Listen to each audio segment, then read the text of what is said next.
అందరికీ నమస్తే శరణార్థి బాగున్నారా? నేనైతే బాగానే ఉన్నా కానీ ఇయ్యాల వార్తల్లో కోదాం పదండి. ముందుగా మా ఛానల్ని షేర్ చేయండి, లైక్ చేయండి, సబ్స్క్రైబ్ చేయండి, సపోర్ట్ చేయండి, కామెంట్ చేయడం అయితే మర్చిపోకుండా. ఇది రోడ్డు ఊడిస్తే కుప్పలు కుప్పలు కట్టిన బొడ్డే మట్టి అనుకుంటారేమో, అది కాదు. కరెక్ట్ చూడండి. అవును, దుమ్మే. ఎంతగానం దుమ్ము అయిందంటే మన వాహనాలు పోయే స్పీడ్కు ఆ కంకర మీద పోసిన మట్టి దుమ్ము అంతా ఎగిరొచ్చి అట్లా బొడ్డెలు అయ్యి అంత ఫీట్ల దగ్గర ఫీట్నర 2 ఫీట్ల ఎత్తుకొచ్చింది దుమ్ము. ఒక రోజు 2 రోజుల దుమ్ము కాదుల్లా, అది ఓ సంవత్సరంన్నర 2 సంవత్సరాలకెళ్ళి దుమ్ము జమ అవుతుంది. ఇంకా డాంబర్ రోడ్ వేసేసిన తర్వాత ఇంకా రాత్రిపూట వాళ్ళు పొద్దుటిపూట మున్సిపాలిటీ వాళ్ళు ఊడ్చి కుప్పలు దొబ్బితే దుమ్ము గంత వెళ్ళింది. మరి రోడ్డు మీదనే గంత దుమ్ము పడ్డది అంటే అట్లకెళ్ళి దుకాణం వాళ్ళకి ముక్కులకి ఎంత పోయింది, కండ్లకి ఎంత పోయింది, నోట్లకి ఎంత పోయింది, ఊపిరితిత్తులకి ఎంత పోయింది, ఏంది ఏం కథ, ఏం లక్షణం, ఎట్లా బతకాలి, ఎట్లా సావాలి, జడ్చల బతకాలనా సావాలనా తెలుస్తలేదు. బ్రిడ్జ్ ఎనికే తీసుకొచ్చిండ్రు, అదే రైల్వే బ్రిడ్జి మీద అడ్డంగా కట్టడానికి ఇవి తీసుకొచ్చిండ్రు, ఆడ పెట్టిండ్రు. నెలలు గడిచిపోతున్నాయి. మరి ఏం రోగం పుట్టిందో, ఏమైందో, ఏం కథ అయిందో తెలియదు కానీ బ్రిడ్జ్ వేస్తలేరు, ప్రజల కష్టాలు తీర్తలేవు.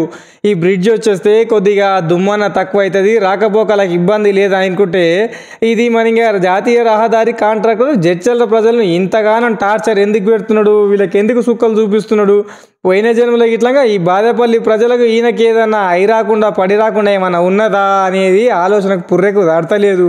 నీళ్ళ ట్యాంక్ మీదకి ఎక్కి కొద్దిగా జీవం ఎక్కి తీస్తే అబ్బాయి ఇలా ఎండపూట ఏముంది, ఏం కథ, ఏం లక్షణం అంటే అక్కడున్న బుక్ షాపు, ఆ ప్లంబర్ షాపు లోపలికి వెళ్ళి చూస్తే ఏమన్నా ఉందో, మొత్తం దుమ్మే ఉంది. రోడ్డు మీద దుమ్మంతా లోపలికి వచ్చింది. పుస్తకాలు పాడైనాయి, ఫ్రిడ్జులు పాడైనాయి, అట్లకెళ్ళి షాపులు పాడైన షాపులలో వస్తువులు అన్నీ కొత్త వస్తువులు, సీల్ తీయని వస్తువులు కూడా లోపలికి దుమ్ము పోయి ఇరుక్కొని పాత సామాన్ లెక్క అయిపోయింది. ఇప్పుడు నేను అంబేద్కర్ విగ్రహం మీద ఉన్న నా బూట్ కాలుతోనే అక్కడిక్కడ దొబ్బుతున్నా. అక్కడ చూసినరా ఎంత దుమ్ము అయిందో. ఇంకా షర్ట్లను దులిపితే ఆ షర్ట్ల మీద ఇప్పుడు కూడా షర్టు కూడా దులుపుతున్నా. షర్టును దులిపితే ఎంత దుమ్ము వస్తుంది, ఏం కథ వస్తుంది, ఏం లక్షణం అక్కడ చూడండి. దుమ్ము లేస్తూ ఉంది. గంత దుమ్ము వచ్చేసి గది చేసేసి ఎట్లా బతకాలి, ఎట్లా చావాలి, ఏం చేయాలి, ఇంతకు బాధపల్లే ప్రజలు ఉండాలనా, బతకాలనా, సావాలనా పట్టించుకొని ఆదుడు ఎవరు లేరు, ఎవరిని అడగాలి, ఏం కథ, ఈ కాంట్రాక్టర్ ఏం చేయాలి కూడా సమజ్ అయితే లేదు. నేను ఇక్కడ వ్యాపార నిమిత్తం ఈ కాంప్లెక్స్లో ఉంటున్నాము అడ్వకేట్గా. ఇక్కడ గత 1.5-2 సంవత్సరాల నుంచి రోడ్డు నడుస్తుంది. ఈ రోడ్డు పూరా అసలు ఏంటంటే కనీసము చిన్న రోడ్లు వేసి మోరి పనులు చేసి తత్వంగా కూడా ఒక్క పని వాళ్ళు లేరు. మొత్తంగా ఎంత దుమ్ము అంటే అంత దుమ్ము. అసలు ఈ కాంప్లెక్స్లలో ఉండడానికి ఇక్కడి నుంచి దాదాపు 1 కిలోమీటర్ దూరం ఎల్ఐసి నుంచి ఆల్మోస్ట్ మన చౌరస్తాకు వెళ్ళే దారి, ఇక్కడ గాంధీ భూమికి వెళ్ళే దారి వరకు మొత్తం జడ్చర్ల దేంతో నిండి ఉందంటే దుమ్ముతో మాత్రమే నిండి ఉంది. కనీసం ఇక్కడ ఉన్న అధికారులు, మున్సిపల్ కానీ, ప్రతిపక్షం కానీ, పక్షం కానీ, ఏ రాజకీయ ఎవ్వరు కూడా కనీసం ప్రజలు ఎంత ఇబ్బందులు పడుతారు, కనీసం ఇది ఇంత దరిద్రంగా మరీ దుమ్ముతో బాధపడుతున్నారు అని కానీ ఎవ్వరికి ఒక సోయి కానీ లేదు. కనీసం ఇప్పటికైనా మొన్న నేను మున్సిపల్ కమిషనర్ని కూడా తెలియజేసిన, సార్ అసలు కనీసము ఆ సైడ్లో పోటీ ఉన్న మన్ను దుమ్మును ఎత్తితే ఒక 50% దుమ్ము పోతాయంటే కూడా ఇప్పటి వరకు కూడా వాళ్ళకు కనీసం సోయి కూడా లేదు.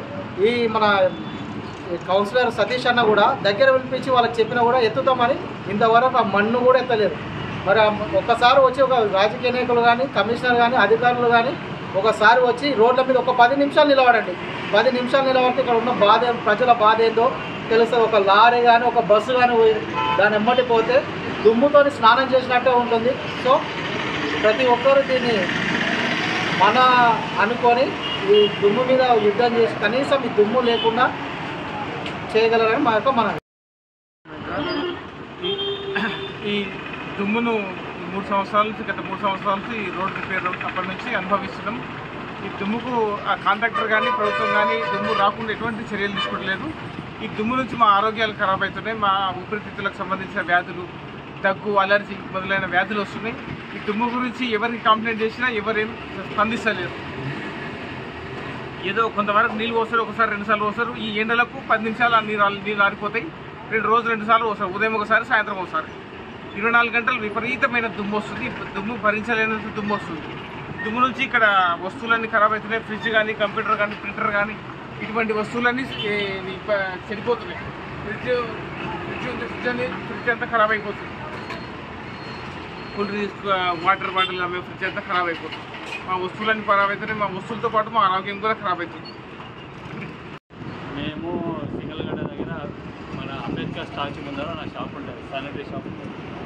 మా పరిస్థితి దాదాపు ఈ రోడ్డు పని స్టార్ట్ అయినప్పటి నుంచి మా పరిస్థితి దారుణంగా అంటే దారుణంగా ఉంది. ఇప్పుడు ఈ దుమ్ము ఒకటి వస్తుంది, మా ఆరోగ్య పరిస్థితి లేదు. మేమేమో పని ఇయ్యాలైతే అని మేము షాపుల మీద దందా చేసుకుంటూ బతుకుతున్నాం. ఇయ్యాలకి పెట్టి షాపు 20 సంవత్సరాలు. ఈ రోడ్ పని స్టార్ట్ చేసిన 2 సంవత్సరాల నుంచి మా పరిస్థితులు అతి దారుణంగా పరిస్థితి తయారవుతున్నాయి. అడుక్కొని తినాల్సిన పరిస్థితులు. ఏ జనాలకైనా అడిగే నాదులు లేడు. ఏ కాంట్రాక్టర్ అడిగితేనేమో కొద్దిగాల ఇంత నీళ్ళు వచ్చి చల్లిపోతాడు. ఆ దుమ్ము మన నోట్లో పోయి మా భక్తులు ఏమవుతుందో మాకే అర్థమవుతుంది. కొందరికైతే టీబీ కూడా వచ్చింది, టీబీ రోగం కూడా వచ్చింది. మా కాంప్లెక్స్లో ఎవరు కూడా కూర్చొని ధర్నాలు చేద్దామని డిసైడ్ అవుతున్నాం. ఈరోజు పరిస్థితులు నీళ్ళకు సమాధానం చూసుకోలేక మా పరిస్థితులు దారుణంగా అంటే దారుణంగా. కిరాయిలు ఎంత లేవు. ఇంతకు ముందుకు రాజకీయ నాయకులు కల్పించుకొని కాంట్రాక్టర్ అనగా ఆగస్టు తర్వాత సెప్టెంబర్ తర్వాత అక్టోబర్ తర్వాత ఇట్లా మార్చుకుంటూ పోతారు. కానీ ఏ రోజు కానీ ఏ పనులు ఈరోజు మార్చ్ ఇప్పటి వరకు కూడా కనీసం పని ఒక నత్త నడకగా ఆ నత్తకు నిద్ర పట్టిన విధంగానే ఉంది. కాబట్టి తొందరగా పనులు కంప్లీట్ చేస్తే బాగుంటుంది. మా ఛానల్ని షేర్ చేయండి, లైక్ చేయండి, సబ్స్క్రైబ్ చేయండి, సపోర్ట్ చేయండి, కామెంట్ చేయడం అయితే మర్చిపోకుండా. ఇట్లా ఎప్పుడు షాల్ అవుతుందో ఎప్పుడు వేస్తారో తెలియదు కానీ బాదేపల్లి ప్రజలు నరకానికి స్పెల్లింగ్ రాస్తుండ్రు. ఇంకా బాదేపల్లి ప్రజలపై ప్రతీకారం తీర్చుకుంటున్న జాతీయ రహదారి కాంట్రాక్టరు బ్రిడ్జ్ చేసేదేలే, తగ్గేదేలే, వీళ్ళని సతాయించుడు ఇడిచిపెట్టేదేలే అన్నట్లున్నాడు. మరి ఏ కాలంలో ఏ విషయంలో బాదేపల్లి ప్రజలతో ఈ కాంట్రాక్టర్కు చెడిందో తెలియదు కానీ సుక్కలు చూపిస్తున్నాడు పట్టపగలు. అట్లకెళ్ళి పోవాలి రావాలి అంటే ఒళ్ళు ఊనమవుడే కాదు, ముక్కులు నోర్లు కళ్ళు మొత్తం ఖరాబ్ అవుతున్నాయి. ఎంఆర్ఓ ఆఫీస్ ముందర కొందరు షాపులకు వయసు అయిపోయిన ముసలు పనిచేసేటోళ్లకు రోగాలు వచ్చి డావుకన్ల పాలు అయినరంట. మరి ఈ వార్త చూసిన తర్వాత ఎవరైనా స్పందిస్తలేదో తెలియదు కానీ ఇంకా బ్రిడ్జ్ వేసేది ఎప్పుడు ఆగస్ట్ అన్నారు, దసరా అన్నారు, అక్టోబర్ అన్నారు, సంక్రాంతి లేదా ఫిబ్రవరి అన్నారు. ఇంకా మార్చి కూడా వచ్చింది, పూర్తి అయ్యేలా ఉంది. ఒక పట్టాన ముందుకు సాగని రైల్వే బ్రిడ్జ్ నిర్మాణ పనులు. బ్రిడ్జికి ఆవల ఇవల ఉన్న దుకాణదారులు దుమ్ముతో రోగాల పాలై దవాఖాన్ల అయితే చేరుతుండ్రు. ఇక మున్సిపాలిటీలో ఉన్న బాదేపల్లి కౌన్సిలర్లకు ఈ సమస్య పట్టదు కానీ షాపులలో కట్టే ట్యాక్స్ పైసలు అయితే మంచిగా కావాలి. వారికి షాపుల నుండి వచ్చే ట్యాక్స్ రూపంలో వచ్చే డబ్బులు ఆమదాని కావాలి కానీ ఇక రోడ్డు విషయంలో మాట్లాడే ధైర్యం ఒక్క కౌన్సిలర్ కూడా చేయడు. రహదారి కాంట్రాక్టరు ఉదయం ఒక పూట సాయంకాలం ఒక పూట 4 సుక్కల నీళ్లు చల్లి మమ అనిపించుకుంటుండు. అట్లకెళ్ళి పోవాలంటే ఒళ్ళు ఊనమవుతుంది, వాహనాలు ఖరాబ్ అవుతున్నాయి. మొత్తానికి ప్రజలు రోగాల పాలవుతుండ్రు.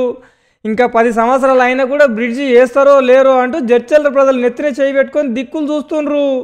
ఈ మధ్యకాలంలో జడ్చర్లకు చెందిన ఒక కాంగ్రెస్ నాయకుడు నిరాహార దీక్ష అన్నాడు.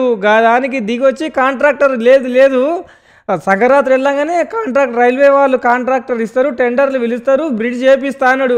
సారు దసరా సంక్రాంతి కూడా పోయింది, ఫిబ్రవరి శివరాత్రి కూడా పోయింది, ఉగాది కూడా రావట్టే. మరి బ్రిడ్జ్ అవుతుందా కాదా? కాకపోతే మాకేదైనా ఆల్టర్నేట్ రోడ్ చేయండి అబ్బా. ఇంకా ఆడ రాత్రిపూట దుమ్ముడుకు ద్విచక్ర వాహనం మీద పోయేటోళ్లకు కండ్లు ఖరాబ్ అయ్యి దుమ్ము మొహం మీద ముక్కులోకి వెళ్ళి తుమ్మలేక దగ్గలేక సస్తా ఉండ్రు.